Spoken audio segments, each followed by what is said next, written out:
കുടുംബശ്രീ സംസ്ഥാന കലോത്സവത്തിന് കോട്ടയത്ത് അരങ്ങുണർന്നു. 3 ദിവസം നീണ്ടുനിൽക്കുന്ന അരങ്ങ് 2025 മന്ത്രി വി എൻ വാസവൻ ഉദ്ഘാടനം ചെയ്തു. സംസ്ഥാനത്തെ 14 ജില്ലകളിൽ നിന്നുള്ള സ്ത്രീകളുടെ പങ്കാളിത്തമാണ് കലോത്സവത്തിലുള്ളത്. 6ാമത് സംസ്ഥാന കുടുംബശ്രീ കലോത്സവം അരങ്ങ് 2025 കോട്ടയം അതിരമ്പുഴയിലാണ് തിരിതെളിഞ്ഞത്. 14 വേദികളിലായി 49 ഇനങ്ങളിലാണ് മത്സരം.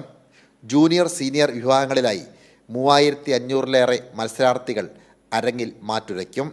മേളയുടെ ഉദ്ഘാടനം സ്ഥലം MLA കൂടിയായ മന്ത്രി വി എൻ വാസവൻ നിർവഹിച്ചു.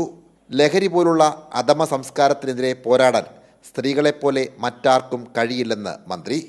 പങ്കാളിത്തം കൊണ്ടും സംഘാടന മികവ് കൊണ്ടും സംസ്ഥാനം ശ്രദ്ധിക്കുന്ന ഒന്നായി കുടുംബശ്രീ കലോത്സവം മാറിയെന്നും അദ്ദേഹം വ്യക്തമാക്കി.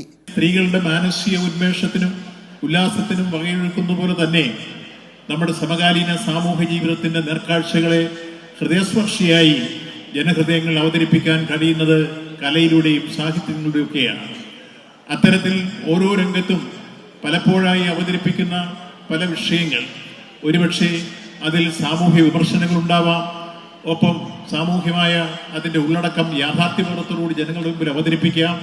അതിലേക്ക് ജനങ്ങളെ പരുവപ്പെടുത്തിയെടുക്കുന്ന രംഗത്തേക്ക് കടന്നു വരാം. അതെല്ലാം ഈ കാലഘട്ടത്തിൽ നമ്മുടെ ഇവിടെ അവതരിപ്പിക്കപ്പെടാൻ പോകുന്ന കലാരൂപങ്ങളിലും അവരുടെ വിവിധ പരിപാടികളും ഉണ്ടാകുമെന്ന കാര്യത്തിൽ സംശയമില്ല. ആദ്യ ദിനത്തിലെ മത്സരങ്ങൾ പൂർത്തിയായപ്പോൾ കണ്ണൂർ ജില്ല 1ാം സ്ഥാനത്തും കാസർഗോഡ് ജില്ല 2ാം സ്ഥാനത്തും തുടരുകയാണ്. സനോജ് സുരേന്ദ്രൻ, കൈരളി ന്യൂസ്, കോട്ടയം.